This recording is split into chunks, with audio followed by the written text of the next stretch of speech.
창세기 21장 8절에서 14절 보겠습니다. 아이가 자라매 젖을 떼고 이삭이 젖을 떼는 날에 아브라함이 큰 잔치를 베풀었더라. 사라가 본즉 아브라함의 아들 애굽 여인 하갈의 아들이 이삭을 놀리는지라. 그가 아브라함에게 이르되 이 여종과 그 아들을 내쫓으라. 이 종의 아들은 내 아들 이삭과 함께 기업을 얻지 못하리라 하므로 아브라함이 그의 아들로 말미암아 그 일이 매우 근심이 되었더니 하나님이 아브라함에게 이르시되 내 아이나 내 여종으로 말미암아 근심하지 말고 사라가 내게 이른 말을 다 들으라. 이삭에게서 나는 자라야 내 자라 부를 것임이니라.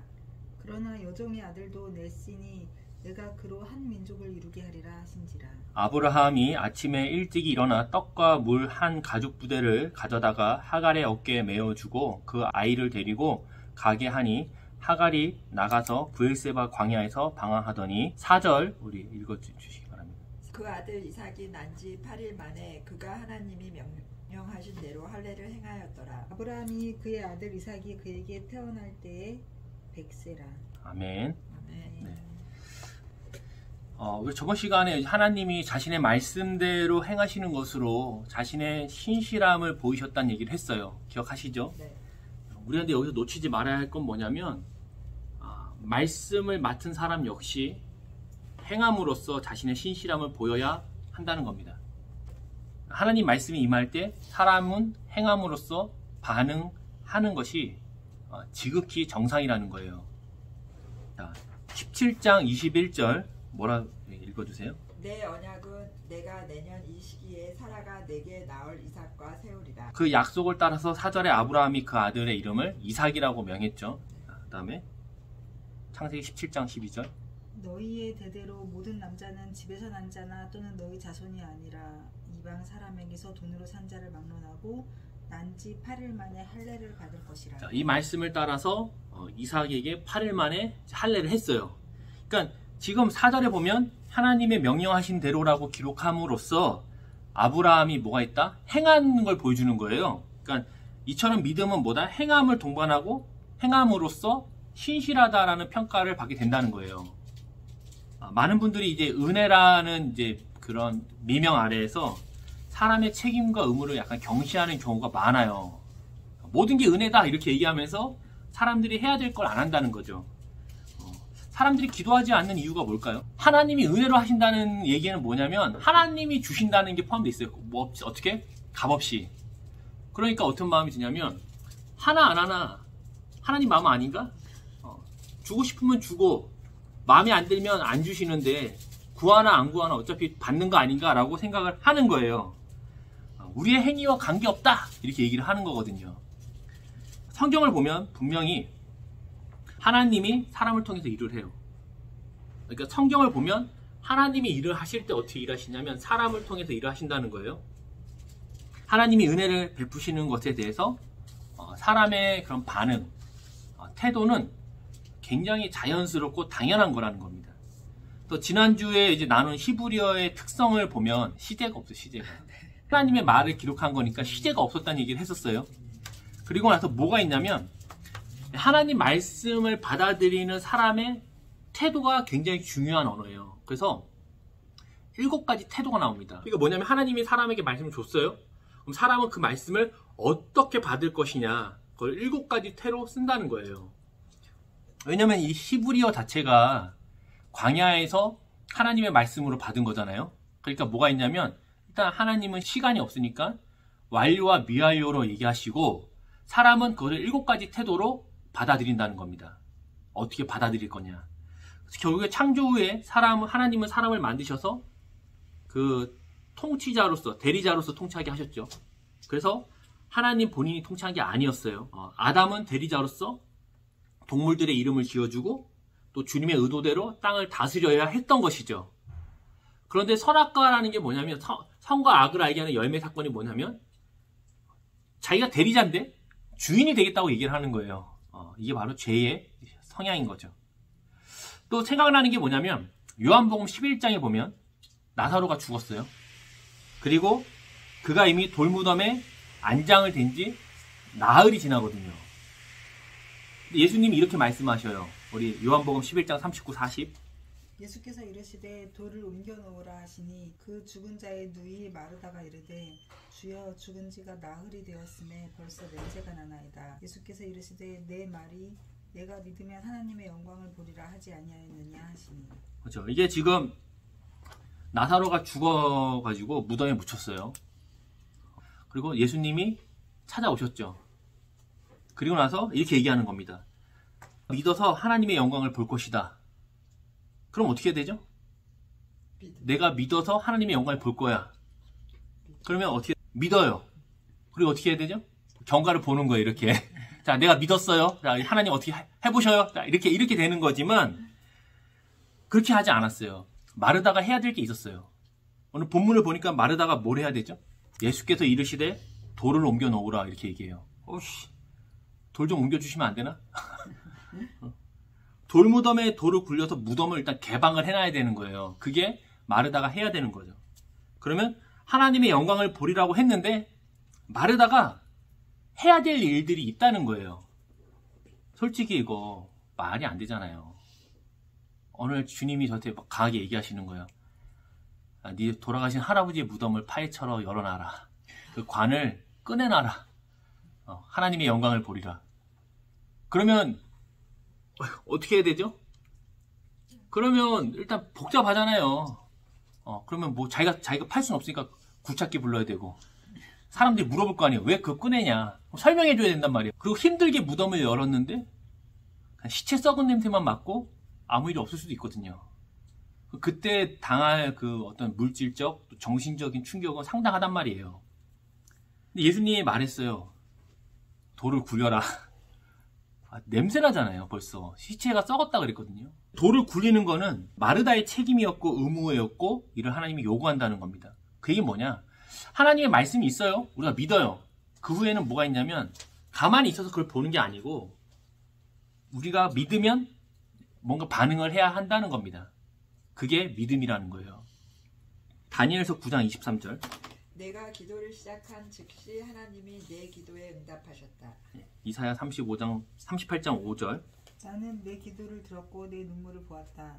내가 내 수명을 15년 더 연장하고. 네, 누가복음 1장 13절. 사가라야 두려워하지 말아라. 하나님께서 내 기도를 들으셨다. 에베소서 1장 16절. 기도할 때마다 여러분을 생각하며 항상 하나님께 감사하고 있습니다. 누가복음 6장 12절.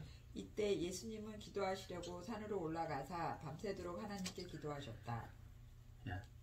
보면 하나님을 섬긴다고 하는 사람들이 다 뭘 하고 있죠? 기도를 하고 있어요.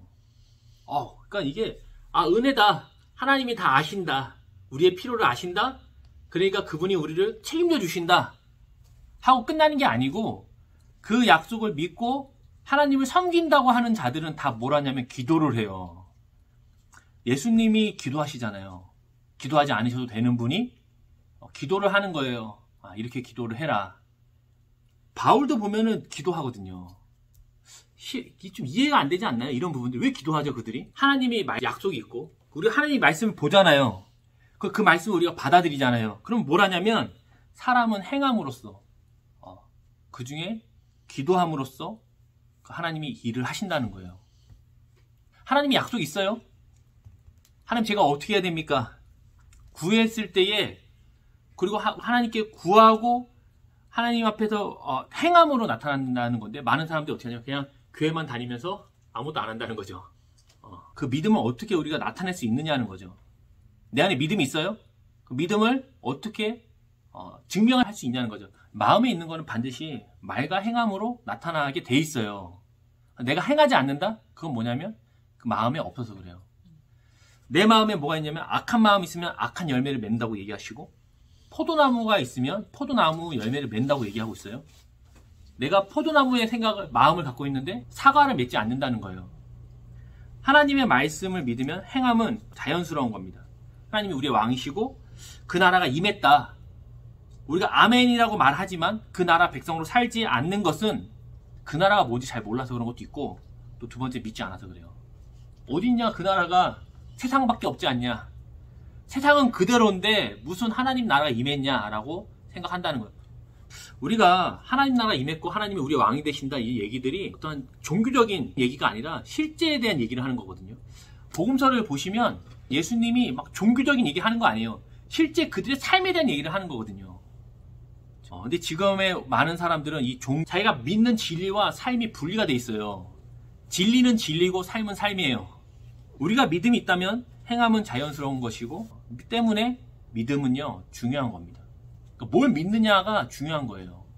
그렇죠? 하나님의 백성이요 하나님을 기쁘시게 하는 방법이 있어요. 그게 뭐죠? 믿음이죠. 네. 여기서 말하는 믿음은 행함이 있는 믿음을 얘기하는 겁니다. 히브리서 11장 6절 믿음이 없이는 하나님을 기쁘시게 하지 못하나니 하나님께 나아가는 자는 반드시 그가 계신 것과 또한 그가 자기를 찾는 자에게 상 주시는 이심을 믿어야 할지니라 라고 얘기하고 있어요. 믿음은요 하나님이 주시는 게 맞아요. 우리는 믿음을 하나님 주신다는 얘기 하지 않고 맞아요. 우리 자녀도 부모를 무조건 믿는 게 아니고 경험이 동반되거든요.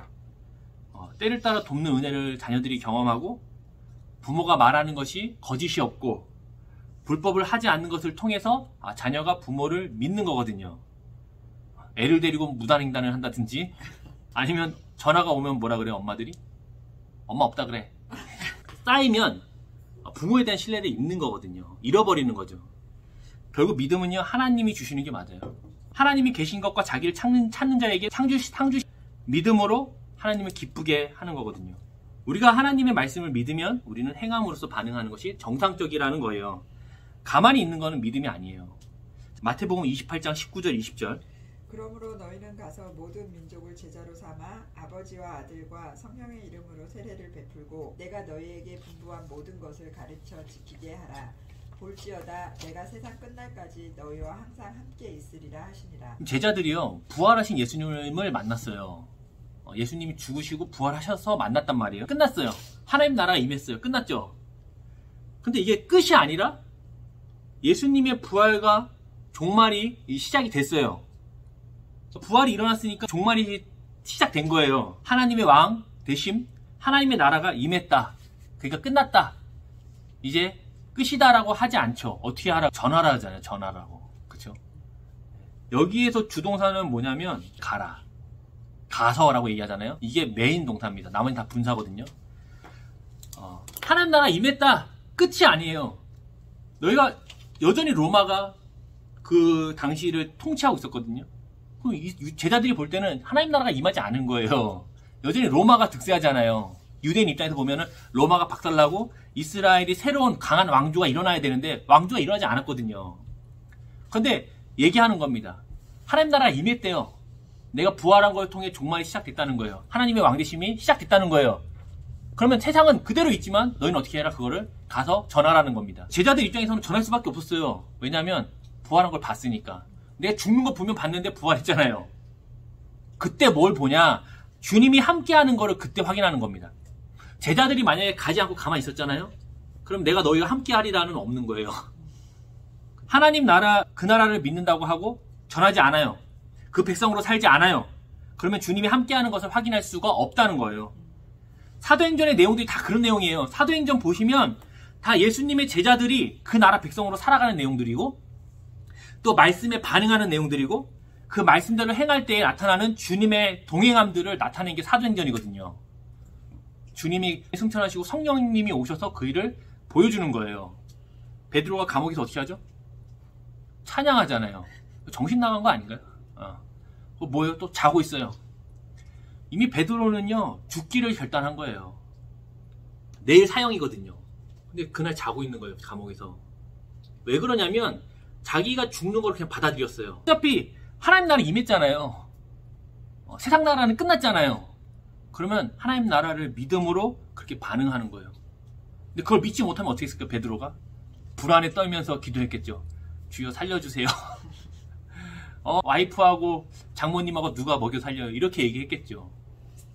그런데 자고 있다는 건 뭐냐면 별로 신경을 쓰지 않는다는 겁니다. 왜? 하나님 나라를 살고 있기 때문에. 제자들의 삶이 사도행전을 보면 다 그런 삶이에요. 맨날 맞고 도망다니고. 그런데도 그런 삶을 살 수 있었던 건 뭐냐면 하나님의 나라를 살아가는 그 믿음에 대한 행함으로 이렇게 한다는 겁니다. 하나님이 그런 말씀을 주셨죠. 하나님의 말씀이 사람을 살린다. 약속을 했단 말이에요. 그럼 저는 어떻게 해야 되죠? 아, 하나님 말씀이 사람을 살리는구나. 아, 그렇구나. 이러고 끝나면 안 되죠. 어떻게 되죠? 무식하니까.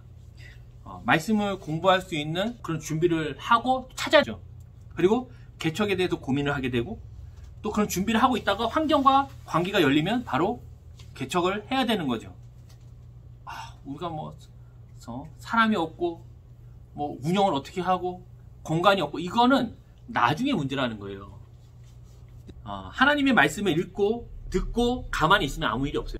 구하고 행하고 전하여 하나님이 함께 하심을 보고 그 말씀이 진실이었다는 것을, 하나님이 살아계시다는 걸 거기서 확인한다는 것이요. 제자들이 만약에 가지 않았어요. 예루살렘에 그냥 계속 머물러 있었어요. 그러면은 예수님이 그들과 함께하는 것을 볼 수가 없다는 거예요. 남가주 바이샘교도의 어떤 영적이고 또 물적인 성장을 기대한다면, 또 그럴 것이라고 우리가 믿는다면, 사실은 이것을 우리가 전하고 자랑하고 또 소개하는 것은 나와야 됩니다. 그 사람 교회 안 올 것 같은데, 이건 나중에 문제라는 거예요. 아브라함이 하나님을 믿었어요.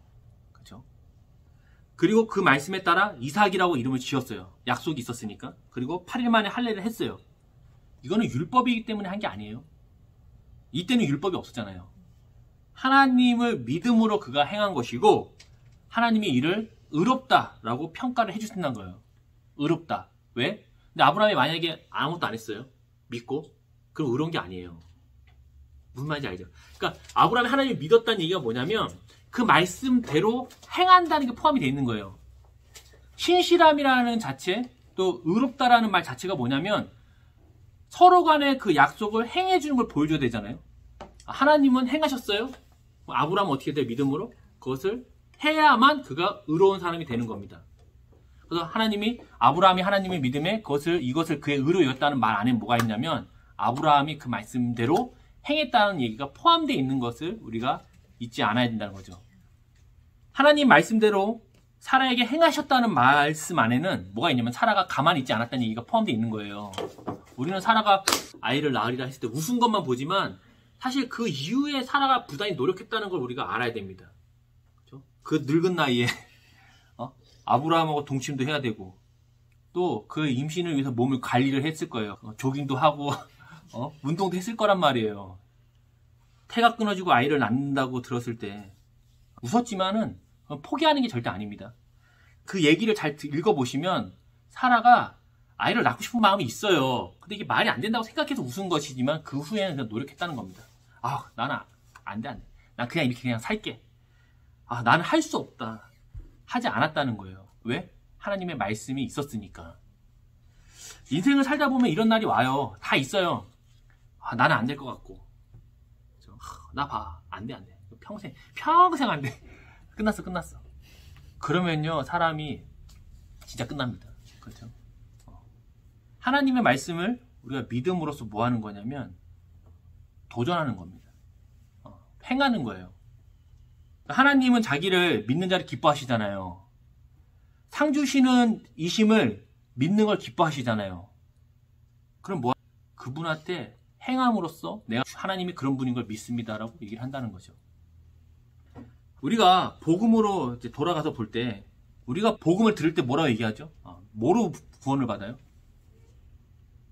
믿음으로 구원을 받잖아요. 이 말쓰기에는 행위가 포함되어 있는 겁니다. 행위. 교회 다니면 다 그렇게 얘기해요. 믿음으로 구원을 받기 때문에 행위와 관계가 없다라고 배웠어요. 착한 일을 하는 것은 구원을 받는 것과 관계가 없다라고 우리가 배웠지만, 행위, 어떻게 사느냐는 구원하고 관계가 있어요. 복음은 반드시 믿음으로 구원을 받는다는 얘기 동안 안에는 행함이 포함되어 있는 겁니다. 행함으로 구원을 받지 않는다, 행위는 관계없다는 말은 뭐냐면 원인과 결과의 사이가 아니란 얘기예요. 이게 그러니까 행함이는 원인으로 구원을 받는 것이 아니다는 얘기를 하는 거거든요. 믿음으로 구원을 받죠. 하지만 행함은 있는 거예요. 근데 우리는 행함이라는 원인으로 구원이라는 결과를 받지 않는다, 인과관계가 아니란 뜻이지 아무 관계가 없다는 뜻이 아니거든요. 지금 이게 말이, 예를 들어 나와 아내는요 인과관계가 아니에요. 내가 원인이 돼갖고 와이프를 낳은 게 아니잖아요. 그러면 와이프와 나는 인과관계가 아니므로 아무 관계가 없다? 아니잖아요. 님이라는 글자에 점 하나를 찍으면 이런 거 아니거든요. 근데 우리는 지금까지 뭘 한 거냐면 사람이 원인이 돼서 구원이라는 결과를 받은 것이 아니다. 그러므로 둘은 관계가 없다라고 생각을 했다는 거예요. 인과관계가 아니라는 것뿐이지 행함은요 구원과 밀접한 관련이 있어요. 내가 예수를 믿었어요. 하나님의 백성이 됐어요. 그리고 어떻게 되죠? 행함으로 살아야죠. 행함으로 반응해야죠. 근데 예수를 믿었어요. 하나님의 백성이 됐어요. 근데 세상 백성으로 살아요. 대체 뭐가 구원받은 백성이냐는 거예요. 지금까지 복음을 오해했다는 것이죠. 그래서 구원은요 행함하고 관련이 있어요. 왜 우리가 이런 말도 안 되는 걸 복음이라고 믿었냐면 복음의 단순화, 또 실용성, 또 편리함을 위해서였어요. 복잡하게 생각하지 말고 너가 범죄자건 남에게 피해를 입힌 사기꾼이건 살인자건 불효자건 관계없다. 믿으면 다 구원받아 라고 하다 보니까 이런 일들이 생기는 겁니다. 야고보서 2장 26절 영혼 없는 몸이 죽은 것 같이 행함이 없는 믿음은 죽은 것이니라. 행위로 구원을 받는 게 아니라 믿음으로 구원을 받아요. 그런데 행위가 없으면 믿음이 없는 겁니다. 그렇죠? 그래서 구원은 행위와 관계가 있어요. 성경에서 나에게 주신 하나님의 약속이 넘쳐나거든요. 이것은 저희뿐 아니라 다윗과 아브라함과 이삭에게 또 주셨죠. 하나님이 이런 분이라는 걸 알려줬어요. 내가 이런 존재야. 내가 이런 일을 할 거야. 되는 일이 없는 요셉이었죠. 요셉은 사실 결과만 알기 때문에 우리가 좋아 보이지만 되는 일이 없는 사람이었어요. 그가 뭔가 이성에 뭔가 의식을 갖고 독립성을 갖고 있을 때는 이미 어디 있었어요? 노예 생활하고 있었거든요. 네. 또 욥도 폭삭 망했잖아요. 또 다윗도 보세요. 다윗도 집에서 인정을 못 받는 막내였거든요. 사무엘이 기름 부르러 왔을 때 부르지도 않았어요. 다윗은. 왜냐면 너무 괜찮은 형들이 있으니까. 또 한나 비참한 여인이었죠. 아이를 못 낳고. 수많은 이들이 하나님 말씀을 믿음으로 어떻게 했다? 근데 그들이 일상을 그냥 살았다는 겁니다. 생각해보세요. 폭삭 망했어요. 노예로 끌려갔어요. 그러면 제일 좋은 게 뭐죠? 생명을 끊는 게 제일 좋거든요. 어째 얼마나 노동생활 할 바에 뭐 하겠어요. 끝난 걸로 보는 게 훨씬 빠르잖아요. 근데 그들에게는 그것을 하나님의 믿음으로 그들이 일상을 그냥 살았던 겁니다. 그들이 총리 관리해야지 꿈을 꾸고 그러지 않았어요. 우리가 요셉을 뭐라 그래요? 꿈꾸는 사람이라 말도 안 되는 얘기 하는 겁니다. 요셉이 꿈을 꾸기 꿨어요. 철없는 시절에. 그거 갖고 엄청 자랑했잖아요. 형들한테 얘기할 때 요셉이 그게 무슨 내용인지 모르는 게 아니야. 알아요. 자기가 우두머리 된다는 얘기인 거 알아요. 가서 엄마 아빠한테 가서 자랑하잖아요. 그걸 2번이나 껐으니까. 철이 없는 거죠. 근데 요셉이 생활이 너무 노예 생활하고 감옥에 갔을 때 그 꿈을 기억을 못해요. 언제 그가 기억하냐면 분명히 얘기합니다. 형들이 와서 무릎을 꿇을 때 그가 그 꿈이 생각난 거예요. 그러니까 요셉이 꿈을 붙들고 감옥에서도 나는 그렇게 될 거야. 그 정신 나간 놈이죠. 누가 정신 나간 놈 아니에요? 그 하나님을 믿어 걸어가면서 자신의 인생이 뭘 보냐면 결코 악하지 않은 것들을 확인하게 되는 겁니다. 물론 악한 일들이 있어요. 사단이 그리고 주변에 있는 악한 사람들이요 저한테 악한 일들을 행하거든요. 물론 나만 선한 건 아니에요. 내가 가는 곳마다 악한 일이 생기는 거는 내가 또라이일 확률이 굉장히 높은 거거든요. 가는 데마다 막 나쁜 놈들이 있어. 내가 나쁜 놈일 확률이 가장 높아요. 근데 중요한 거는 악한 자들이나 사단이 악한 일을 우리에게 줘요. 근데 하나님이 그것을 어떻게 하신다? 합력해서 선으로 바꿔서 쓰신다는 겁니다. 누구에게? 하나님을 믿는 그 백성들에게 말이죠. 인생은 물론 단순하게 말하기 쉽지 않아요. 복잡해요. 특히 가족에게 어려운 일이 생기는 경우, 부모님이나 자녀나 배우자가 병에 걸렸다든지 사고가 났다든지 하나님께 굉장히 실망스러운 일들이 있어요. 실제 쉽지 않아요. 그래서 욥이 그런 얘기 하는 거예요. 믿음도 좋고 집도 부유하고 자녀들도 잘 크다가 한 방에 다 사라지거든요. 야곱도 보세요. 막내 아들이잖아요. 요셉 막내 아들, 아끼는 막내 아들이 나갔다 죽었대요. 그때 야곱이 무슨 생각했겠어요? 자기가 지금 이스라엘로 이름이 바뀌고 하나님과 대면하고 씨름했던 사람이 무슨 생각을 했겠어요? 얼마나 낙심했겠어요. 셋째나 넷째 데려가시지. 막내, 내가 가장 이뻐하고 채색 옷 입혀주는 애를 나가서 짐승한테 찢겨 먹었다니까 얼마나 충격을 받았겠어요? 예수님이 십자가에 죽으실 때도요, 제자들이나 그 어머니 마리아가 받았을 충격도 장난 아니었을 거예요. 제자들은 사실 다 버리고 쫓아간 거예요. 예수님께 자신의 모든 거를 투자한 거예요. 투자가 실패했어요. 나 배도 팔고 그물도 다 버렸는데 내 나아바리도 다 정리했는데 뭐하지? 제자들이, 그리고 자신들이 예수님을 믿었다는 것 때문에 유대인들이 박해하거든요. 그 숨어있단 말이에요. 끝장난 거예요. 어머니 마리아는 볼 때 얼마나 어이가 없겠어요. 분명 천사가 남자도 모르는데 애까지 나갔고 예수라 이름도 적고 했는데 죽었어 그냥 십자가에. 우리는 근데 이런 본문을 읽을 때요, 아무렇지 않게 읽어요. 그리고 그렇게 충격을 받지 않아요. 왜일까? 내 자식이 아니니까. 남 자식인데 뭐 내 자식 안 죽었으니까 알아서 그래요. 이게 믿음입니다. 우리는 종말을 알고 또 하나님 나라 임하였고 그 나라가 완성될 걸 믿음으로 걸어가는 그리스도인, 그리스도의 사람이거든요. 그 결과를 우리가 알고 있어요. 그 결과를 우리가 믿어요. 그러면 그 과정들이 때론 이해할 수 없는 어려움과 아픔이 있을 수 있지만 우리는 결과를 알므로, 결과를 믿음으로 오늘을 살아간다는 겁니다. 근데 많은 사람들이 그렇게 못하는 이유는 뭐냐면 그 말씀의 그 결과를 믿지 못해서 그래요. 안 믿어지니까 지금에 있는 것들에 대해서 회복을 못하는 겁니다. 힘들죠. 낙심할 수 있어요. 제가 말하는 건 뭐냐면 회복을 못하는 사람들이 있다는 거예요. 말 그대로 그냥 포기하는 겁니다. 하나님 믿으니까 다 소용없네. 하나님 없네. 하나님 뭐야? 이렇게 하고 끝나는 거죠. 성경에 보면요, 신앙을 버리고도 남을 만한 사건들이 많아요. 근데 우리는 결과를 알잖아요. 그러면요, 이런 성경에 있는 이런 충격적인 사건들도 그냥 잘 넘어갑니다. 유대인들이 나라를 잃었어요. 그들이 받았을 충격은 엄청나거든요. 근데 예레미야가 얘기하는 거예요. 70년 후에 돌아간다. 우리 지금 나라가 망했는데. 나라가 망했다는 건요, 뭐냐면 지금 딱 아프가니스탄 보시면 돼요. 부동산이 없는 거예요. 그리고 체제가 바뀌었어요. 전에는 이렇게 해도 됐는데 이젠 그렇게 하면 안 된대요. 그런데 예레미야는요, 얘기해요. 70년 후에 돌아간다. 결과를 본 겁니다. 그러니까 막 얘기하는 거예요.